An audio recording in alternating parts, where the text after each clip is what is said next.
we now have the basic data structures in place, and we can return to the problem of solving our partial differential equation that looked like this. To do this, we need to set up some notation first. So I will use superscript to denote the time step that I'm looking at. So Tn is the nth time step, and Un is the velocity field at time n.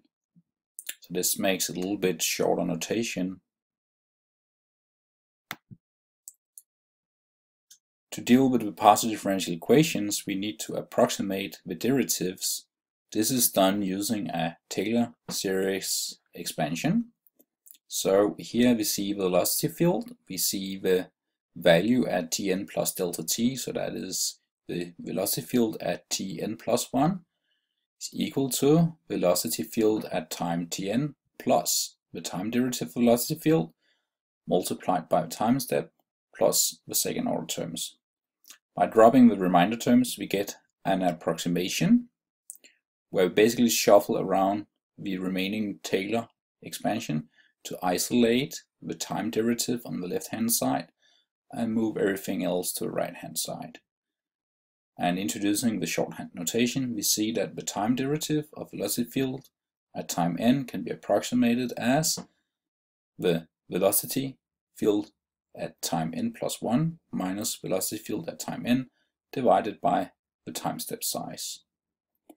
This is the basic first order explicit time approximation we're going to use. So let's see how this works out. So here I just wrote up a partial differential equation having the same algebraic structure as the one we're solving. We have two terms, an advection term and a pressure force term, and we have the time derivative of the velocity field. So I'm just going to show how this is going to work out. So we take the time derivative, we replace it with our approximation equation, and we're assuming we're giving Un as input, and we're going to solve for Un plus 1 as the output, the unknown end result of the velocity field. So we'll isolate this variable on the left hand side of our equation, and this gives us an update rule for how to find the new velocity field, which looks like this. We're not going to use this full PDE in one go as illustrated here. Instead, we're going to use something called a fractional step method, which allows us to solve first for the first term, use the solution of the first term as initial conditions for solving for the second term, and the solution for the second term will be the solution for the full partial differential equation. This may sound a little bit like black magic, so I will just try and prove or show or illustrate that this actually makes sense. So a fractional step method, we have this partial differential equation with two terms. Gonna split it up in two steps. First step, we're only solving for the first term, and in the second step, we're gonna solve for the second term using the solution for the first term as our initial conditions. So let's apply the final difference approximation to the first step, and we get the difference in velocity fields on the left hand side and the f term on the right hand side, and similar for the second step. Now, noticing these things, we can isolate the unknown fields on the left hand side. We have done that here. So for the first step, we have u in between n plus and half step equal to Un plus delta t times f1. And for step 2, it will be Un plus 1 on the left hand side equal to the in between step n plus half plus delta t times f2. Now notice if we substitute the unknown from the first step into the second step, remember this is going to be the initial conditions, we see that it will be replaced by this term up here. So it now reads Un plus 1 equal to Un plus delta t times f1 plus delta t times f2. And if we go back and look at the full equation system here, we can see we get the same solution out of the fractional step method. So this shows that we didn't do any hiding of things. It's still the same kind of solutions we are computing for the final result. The whole setup might seem a bit complex, but the idea is that we can pick out and design subsolvers for dealing with individual terms where we can make decisions about the individual terms without having to consider the full complexity of our equations. This is very convenient from a computer science viewpoint. Let's go back to how we're going to solve step number 1 for our particular partial differential equation. So here we write it up, having only the advection term in the equation. We're going to use a little trick to rewrite this otherwise unpleasant nonlinear term into something that's a little bit more simple to attack. The trick we're going to use is essentially to apply the chain rule to a velocity field. So we're going to look at what is the full time derivative of the velocity field that depends on position and time. We're going to write this in shorthand notation just as u of t rather than the x of t, t notation, which is a bit lengthy. So the chain rule would say that first we need to take the derivative of velocity field with respect to x coordinate, time derivative with respect to x coordinate, similar for the y component, and then we will in the end have a direct dependency on time derivative with respect to u. Now position, x position, time derivative of that is actually the u component, the x component velocity field. Y coordinate, time derivative of that one is the v field, the y coordinate or component of the velocity field. Now these down here is basically just products, so we can basically pull u and v outside. So we are left now with the dot product of this in here, and if we look carefully at this, we'll notice that this is basically just u dot nabla applied to u field. So this looks exactly like our advection term up here, plus the partial derivative of u with respect to t. So this shows that the full derivative, looking at the u field as a single position and following that position, and just seeing how u changes as we follow that position, is basically equal to this partial differential equation we're trying to solve. So this suggests that we can change our parameterization from looking at velocity field at sample at position and time as just thinking of the velocity field sampled at the time following a path through the velocity field. So this is called the Eulerian representation, and the other here is called the Lagrangian representation.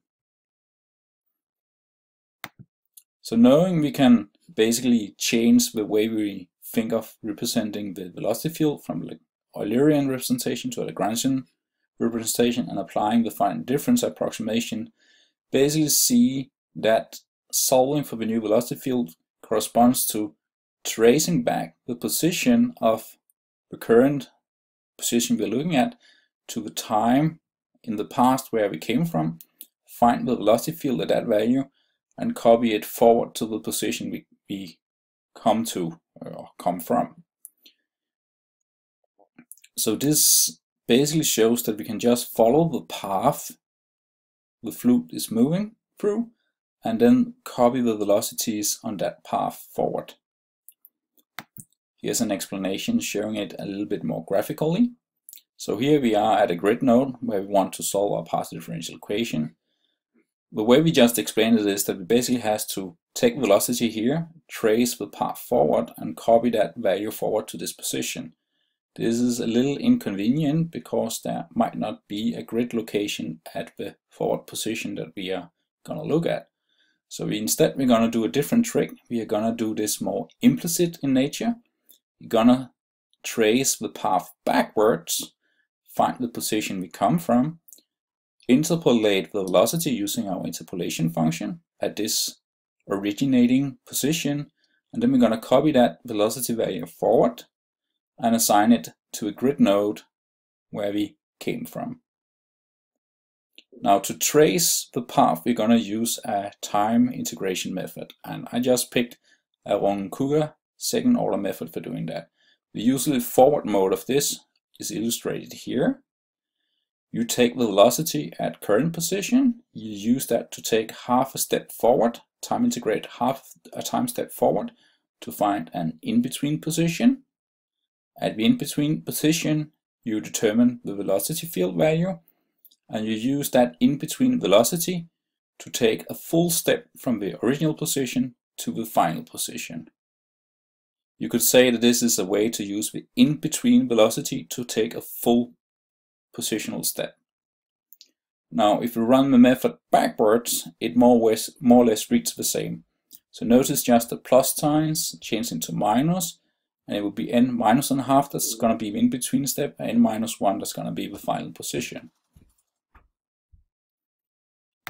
We can now sketch out the full algorithm for the first step. We'll make the grid node act like a particle in a Lagrangian representation. We will use Roncout's second order method to trace backward through the flute to find the so-called old position in the flute. We're going to find the velocity at the old position, and then finally we're going to copy the old velocity to the grid node position. In that way we will have updated the grid.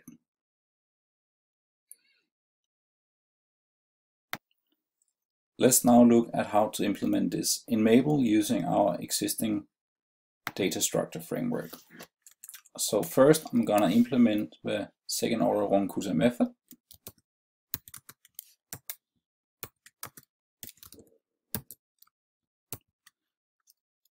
This is going to take the position as input, and it's going to take the time step size that I'm going to do a time integration with.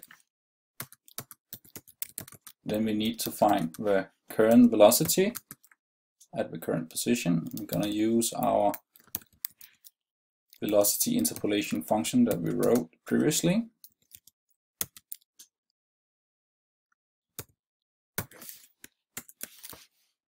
Then we're going to find the in-between velocity by interpolating the velocity at the halfway position.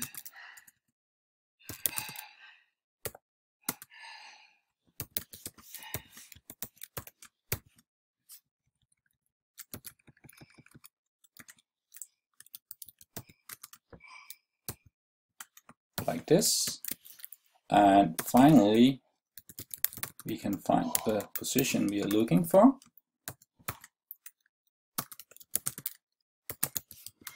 By taking a full time step with the halfway velocity. And we can return this as our result.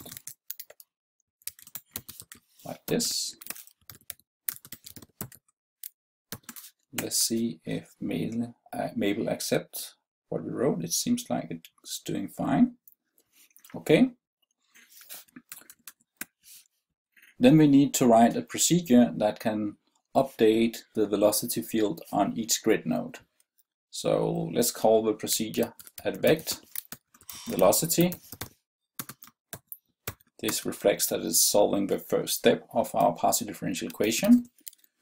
We need to tell this method what the time step size is.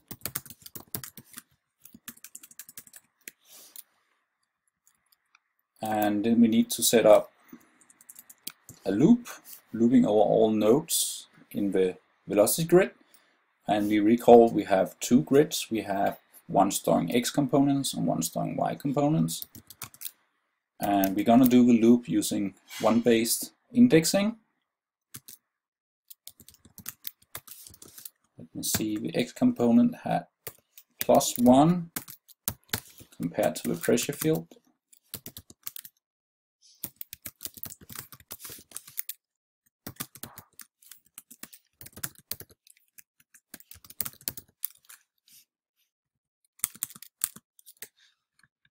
Like this.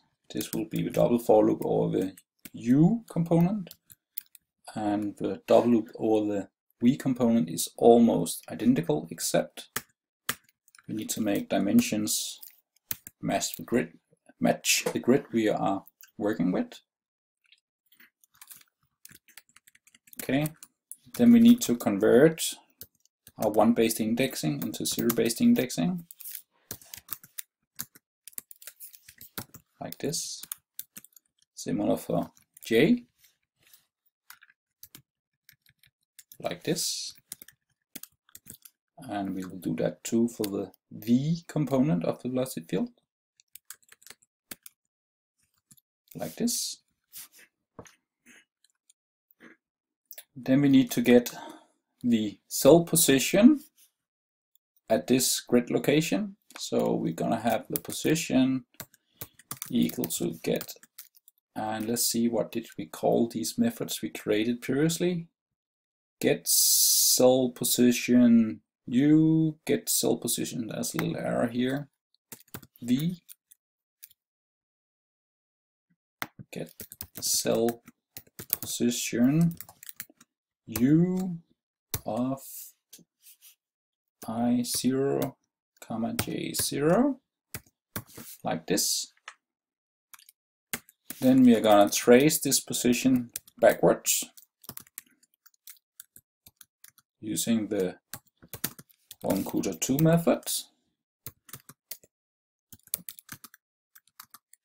And remember, we're using the minus dt to trace backwards. Then we want to get the velocity at this old position, like this.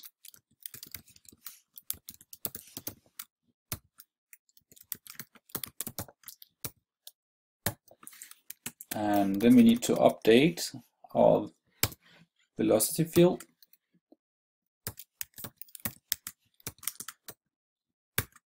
And we only want to use the x component of the interpolated value we found, like this.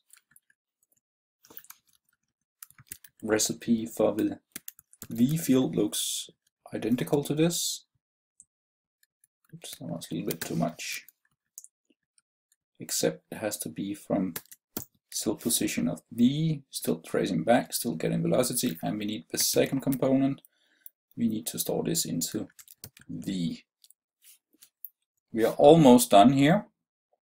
As one logic thing left to think about, that is, this suggests we are doing in-place updating of the u field as we go along.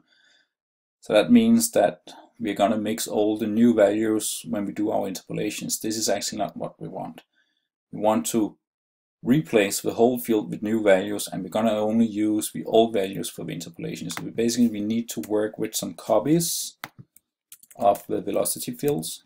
So we want to make a copy of the u field, and we have to remember this is a mutable data structure in Mabel, so we need to use the copy function to do this properly.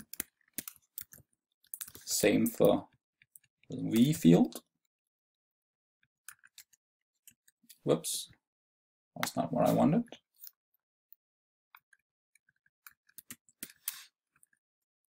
Like this.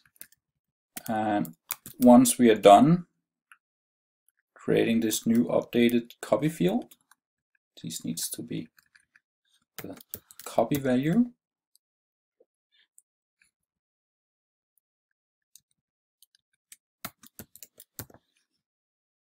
Then we're going to copy back the updated values into the global u and v fields, like this. Okay, we are almost done, except we need to declare locals and globals to make things right. Let's see, local I1, J1, I0, J0, position back, velocity back, u copy, v copy. Anything else? This looks about it. These are the local and global. We need u and v, like this.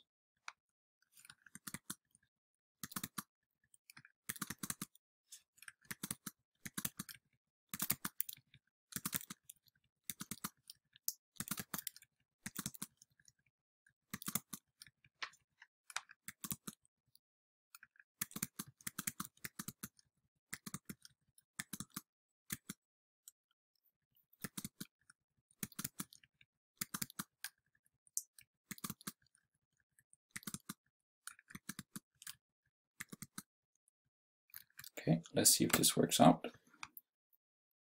This seems okay. Very good.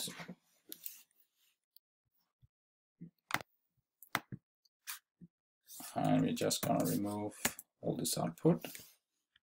And then, without actually doing a lot of theory here, I'm gonna add in a third step to our fractional step method that I really haven't explained in equations, but it is rather trivial to add gravity, for instance, just a constant force that will be time integrated into the v component of the velocity field.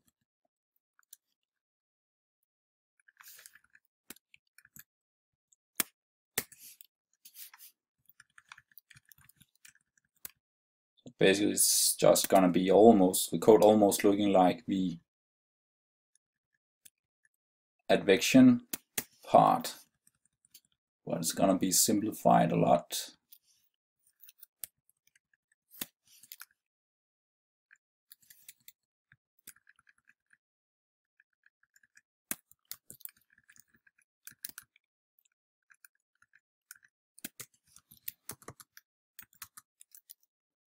We need the constant of gravitation, something like this. Probably varies a little bit depending on where on Earth one is. So this basically just is sort of like the force that we're gonna time integrate into the v component of the velocity field. It's gonna create some dynamics in the setups. Okay, that's it. The first two steps of our fractional step method.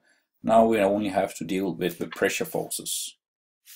And for that we need to go back into theory mode a little bit. Let's have a look at the theory for doing the second step of a fractional step method. So for step 2, we are dealing with this partial differential equation, the pressure forces, combined with the divergence-free condition on the velocity field. So let's start out by applying the approximation to the time derivative, and we're going to assume that the divergence-free equation is going to hold for our final velocity that we are going to compute. So that's un plus 1 has to be divergence-free, and up here we see we have the final difference approximation we made. So now we're going to substitute our top equation into the bottom equation. This looks like this. We're going to apply the differential operator to both terms, and then we're going to shift the u term on the right hand side and keep the pressure term on the left hand side, and we have an equation looking like this.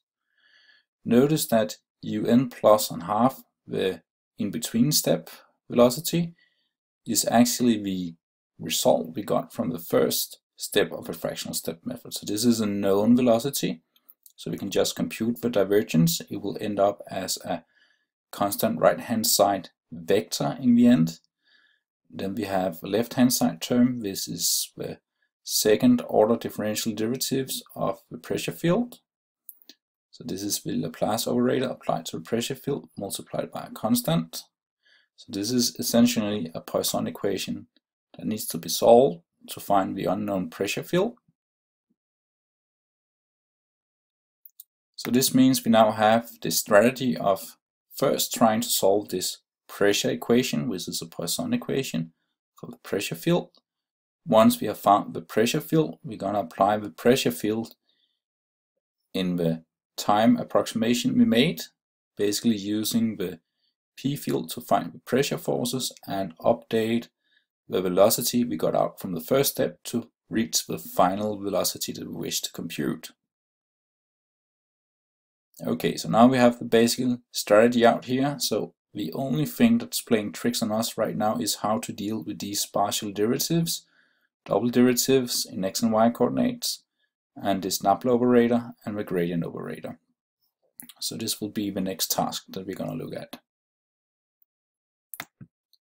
So let's start out with the pressure update. So the vector equation looks like this, as we saw previously. We have the resulting velocity field value equal to the in-between velocity value plus the time step multiplied by the pressure gradient. Gonna write out this vector equation into its two components, the u component and the v component of velocity field. And we immediately see that only the x derivative goes into the u component and the y derivative goes into the v component. We're going to use final difference approximation on x and y in a similar way that we used it on time derivative, but this time we're going to use a central difference. Let me illustrate how this works. If we look at the u component, I have drawn a little subgrid part here where you see a red square block indicating where the u value is stored. So in order to find the pressure gradient value at this location, I would take the pressure value just on the right minus pressure value just on the left and divide by the spacing between the two grid nodes. This would give me an approximation to the gradient at this exact location. The same situation occurs for the v component of the velocity field, except it has to be the pressure difference in the y direction, where I take a central difference to estimate the gradient's value in the I direction. Recall that we are working with a staggered grid, which means that if I look at the u component at location I, j, then the pressure value just to the right would be located in the pressure grid at location I, j, and the value to the left at location I minus 1, j. This means that when we write out the full spatial discretized scheme, it will look like the two bottom equations down here, where we have the top one of them, illustrating how to update the u component of velocity field at location I, j in the grid to give us the final value at n+1. And we see how the gradient is estimated using approximations on the right hand side of the equation, and similar for the y component. With this in place, we are basically ready to implement the second part of our strategy, namely how to update the velocity field with the pressure forces. So let's write the Mabel code for that now. I'm now ready to write the Mabel code for applying the pressure forces.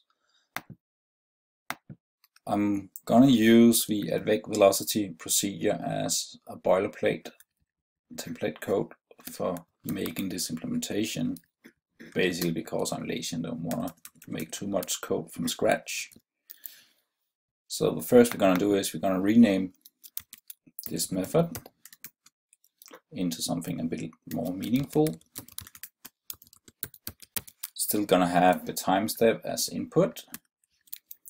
We don't need to have copies of velocity field, so I immediately erase those. We still need a double for loop over the u component and v component of velocity fields. And we're gonna work with one index based indexing. So we'll keep that part of the code too. And then we need to remember that if we're gonna do the update in the u field, we can only do the updates if we have a pressure value on the right side of our velocity node and on the left side of the velocity node. So we need to make sure we don't look up in the pressure field where there are no values. And we should also make sure that the I index is the inner index.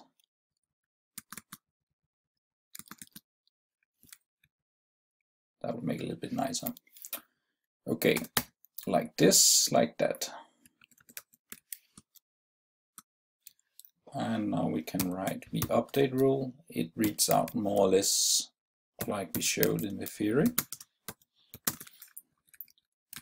So we'll just do an in-place update.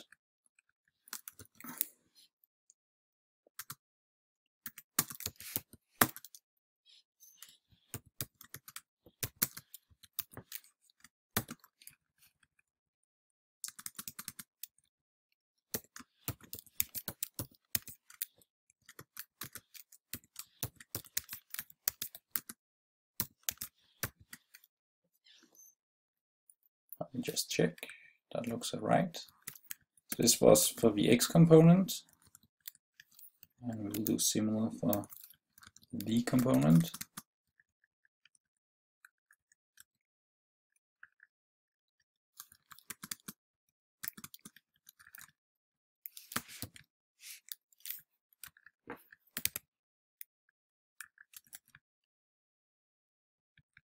So it's a multiplication here.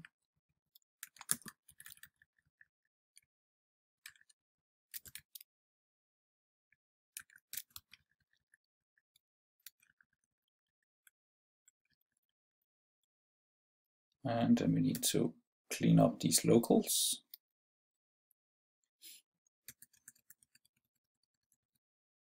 And we need to add a few more globals.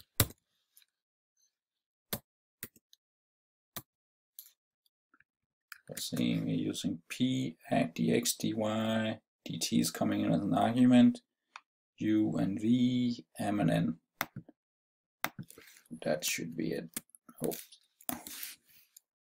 Let's see if Mabel like what we wrote. It seems it goes okay. So this was the implementation of how to apply the pressure forces, given that we have solved for the correct pressure values. Okay, so now we will go back to theory again. So we just saw how to do the pressure force update, but we still need to figure out how to solve for the correct pressure field. So we will have to look into how to make a spatial discretization of this Poisson equation we found earlier. Recall that this half in between velocity is a known velocity field. So let's work on the right hand side first. We will write out this differential operator. So that means when the divergence operator is applied to velocity field, we take the x derivative plus the y derivative, and we know that the velocity field's x component is the u field and y component is the v field, so it ends up looking like this. On the left hand side we have the Laplace operator, which is the second order derivatives. So if you write that out, it will look like this: second order derivative with respect to x plus the second order derivative with respect to y. Let's rework the right hand side equation a bit more. So as we have done previously, when we are looking at an x derivative or y derivative, we're going to apply the central difference approximation, which means if we're going to look at this little drawing over here where I have the dashed pressure grid and I'm looking at a pressure grid node, then if I'm going to find the x derivative of the u component of velocity field at this position, I will take the velocity field value at the right position minus velocity field at the left position divided by the distance between the nodes. And similar for the y component of the velocity field. So if we look down here, we can see the final discretization being done on the x derivative and on the y derivative. Since this is all known values, we simply just call this b I, j. This is a constant value, a right hand side constant of our Poisson equation. What remains is still the second order derivatives on the left hand side. So let's try and work those out. So here I just repeated the equation I derived from the previous slide. So what we're going to do is we're going to apply central order or central second order approximations to each of these terms. Now, without going into too much detail, I'll just reveal how these approximation equations looks like. So the second order central difference approximation to the pressure field here would be like taking the pressure field value on the right, this position, minus 2 times the pressure value at the center, plus the pressure value to the right, divided by the squared delta x distance, and similar for the y direction. If we substitute these final difference approximations into our current version of the Poisson equation, it reads out like below here. There's a little minus missing here, I noticed, and a little error. Now, if we look at the coefficients here, we see we have a lot of coefficients being multiplied to different pressure values. So what we can do now is we can basically just introduce some notation for these different values of the coefficients, and then we can write this out, and we notice that we have a linear equation in the pressure field. So for each grid node we have in the pressure field, we have one such equation, which means that we end up having a system of linear equations to solve for the pressure field. Now, to convert this into a matrix vector equation, we need some indexing magic for doing that. So let's try and figure out how to do this. So here I made a small little example. It's just a 3x4 pressure grid. And the way it works is that I first take the first row of this grid, being this position, this position, this position, and I start putting those in at the 0, 1st, and 2nd position in my vector. Then I take the next row and I sort of like stack that on top of what I already got in. I take the next row again, stack on top of that, and I take the final row and stack on top of that. So using this strategy, I can convert grid indices into a vector index, and the equation for doing it looks like this. I take the y index plus the j index multiplied by the number of nodes in a row. This grid indexing equation allows me now to convert this little update formula, or this little equation of coefficients, stencil if you like it, into a row in a matrix. One final thing we need to keep in mind is our boundary conditions. So we haven't talked much about those yet, but there will be a solid wall. I have drawn it here in yellow. And what we know from physics is that the pressure difference along the normal direction across a solid wall should be 0, which means that if I have a pressure value just on the inside, I will have the same pressure value on the outside. This is written as delta P equals 0. I also know when a fluid comes in contact with the wall, then the normal component of the velocity field should be equal to 0. So we notice here that by cleverly positioning the solid walls as shown here, I can basically iterate over my velocity field, taking all the x component that is outside, x components exactly on top of the wall, set these equal to 0. And I can do the same with the v component of the velocity field. If a node is outside or exactly on the wall, I set it equal to 0. This is how I will handle the velocity boundary conditions. Pressure differences will end up as replacing this stencil update equation I have here. So now I have a grid node that is, let me just show it, that is right here on the outside of a solid wall. I'm not going to use the update rule I just derived previously, but I'm going to replace it with another rule saying that I'm going to take this value minus this value and set that equal to 0. So that will replace the matrix row equation that should otherwise have looked like this. If I have a grid node that is inside the domain, far away from the solid walls, then the corresponding matrix row I will use will correspond to this update formula. Okay, now we are actually ready to implement this in Mabel. So I have cheated a little bit in interest of time and wrote the Mabel procedure for solving the pressure equation ahead of time.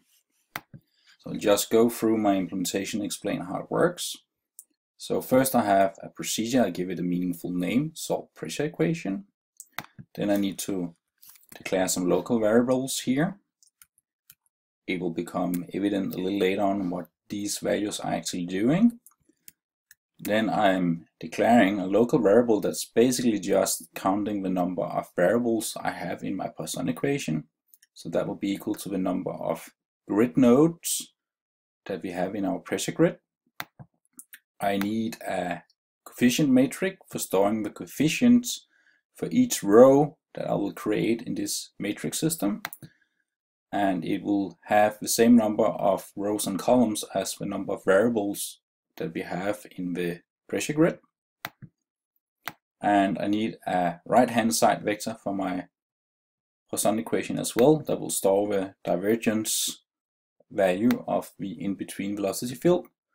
And I need a variable where I can store the result or the solution for the linear system, the Poisson equation that I will solve. So the first thing this procedure is doing is to set up this matrix vector system. So we're going to create a loop over all the grid nodes in our pressure field. Going to use one-based indexing for doing this looping. And secondly, we are going to convert the one-based indexing into zero-based indexing. Note that I am making carefully the I-index, the inner part of the loop, such that it matches the way that I'm gonna map into the vector from the grid when I'm doing the index mapping. Once I have found my zero-based indexing, I can determine the corresponding locations in my vector instead. Then I test if I have a Dirichlet condition. I will return a little bit to that, but it basically has to do with the Poisson equation needs a Dirichlet condition in order to be well posed. We are only solving for the gradient of the pressure field, so we need somehow to determine the absolute value of the pressure field, and we use a Dirichlet condition for this. It could have been any position, we just choose the location 2.2 for this. Then we test if we are dealing with a pressure value that is close by a solid wall. If it's close by to a solid wall, we are going to map in the indexing to the indexing that corresponds to having a zero pressure difference across that wall. And this goes for both the left boundary wall, right boundary wall, bottom boundary wall, and the top boundary wall. After having taken care of the boundaries, we are left with one case, which is an interior node. So we're going to compute the coefficient values for the pressure fields. We notice here the similarities to equations we derived in theory. So the center would be the coefficient corresponding to the ij location.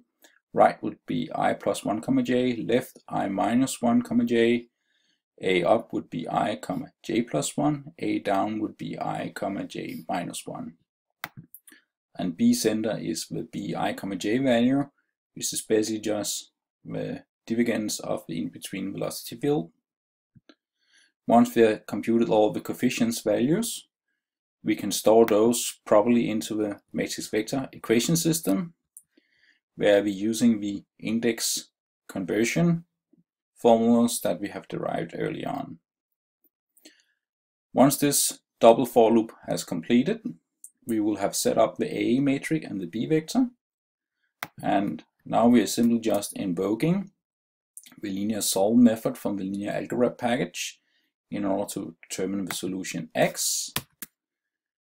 X is a vector, so in order to get it back into our pressure field, we need to unfold it into the grid. So this is the reverse mapping we did previously. Basically just taking out one row at a time from the X vector and put it into a row of the pressure grid.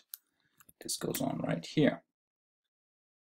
This is pretty much the pressure solve equation procedure as it looks like. And we can try and see if Mabel would like what I've written here, and it seems like it's working. So that's cool.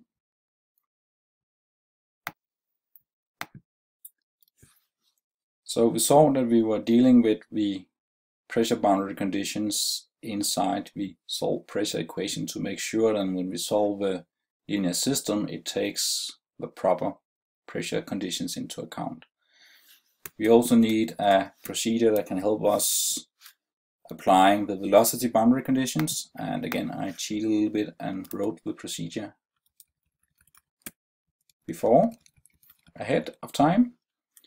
And we see here that I'm basically creating loops over the v component of velocity field and u component velocity field, and making sure that if I have a grid location that is either outside the solid wall or located directly on the solid wall, then the normal component velocity field will become 0. So this little procedure basically just forces velocity conditions whenever we have a solid wall.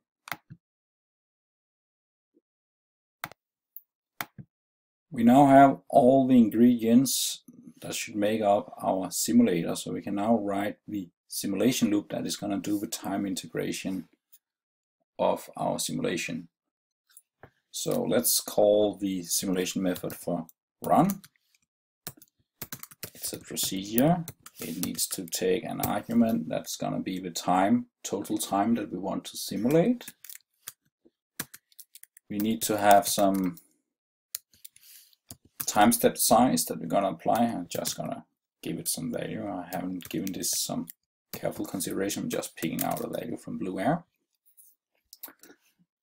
And we're going to have a counter that can count down how much time we have left to simulate. Then we're going to make sure that our velocity boundary conditions are fulfilled before we start doing any kind of simulations. So we're just going to call the procedure we created for doing that. Then we're going to set up a loop which is going to do the time stepping, and we're going to say while there's time left, then we're going to do something, and let's see, what are we going to do? Oops, that's not what I wanted. Go in here. We need somehow to pick the actual time step that we want to do here. So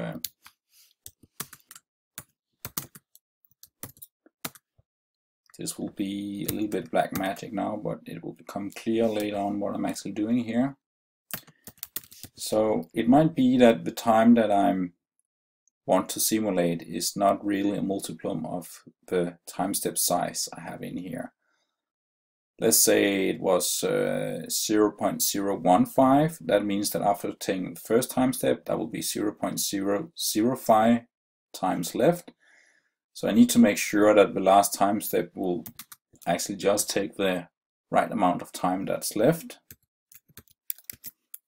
And we're also going to prepare some stability conditions for later on. So I'll just create a call to a function I will call CFL. Just create an empty placeholder up for it here.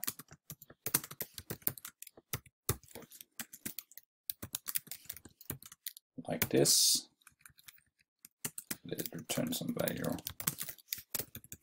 Not important right now, we will write the function later on. Okay, so now we'll assume that dt is a sensible time step, so it might make sense to print out some information.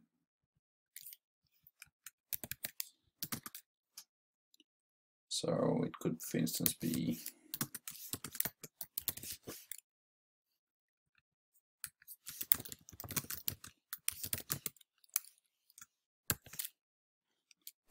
something like this.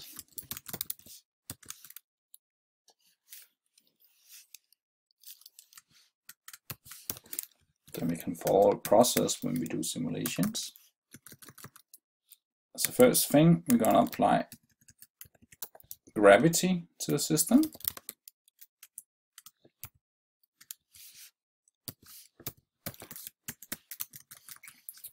Second, we're going to add vect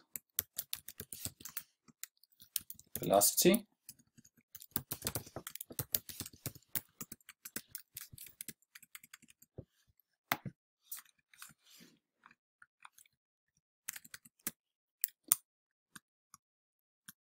Then we're gonna solve for pressure forces, but before doing that, we're gonna make sure that the velocity boundary conditions are fulfilled.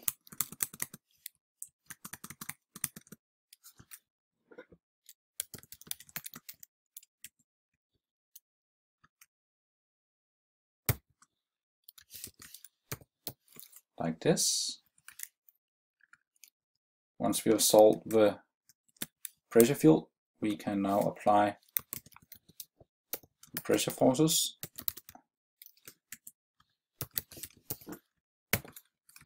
Like so. And after having done that, we might want to ensure one more time that velocity boundary conditions are fulfilled. Now we basically have gone through all our fractional step in the fractional step method, and we are ready to decrement the time left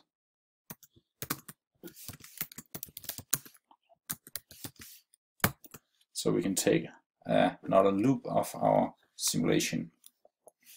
Okay, so this is pretty much it. You notice that we created procedures for each fractional step that we're basically just calling in sequence, and in between we're making sure that boundary conditions are fulfilled before we take some critical steps. The only thing left to explain is this little CFL procedure I was creating. So CFL is an abbreviation for Friedrich-Levy condition, and basically what it's gonna do is it's gonna try to estimate a safe time step size, and this is a bit simulation know-how stuff, so I won't explain the details of that in too much depth. What we're gonna do is we're gonna make sure that the maximum velocity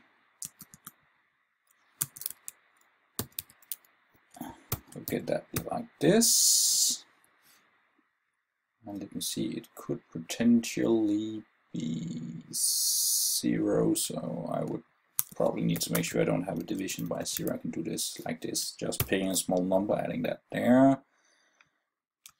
Okay, so this is gonna try to figure out what is the largest x velocity, and then we're gonna say that the time size we want out should be such that if we took a time step with this big velocity, we should not overstep the grid size that we have in the x direction.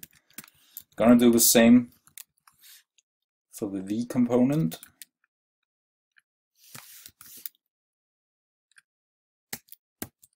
Like this. And then the time step that we're gonna say, or gonna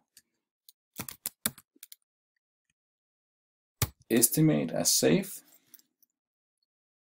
should be, let me see, minimum.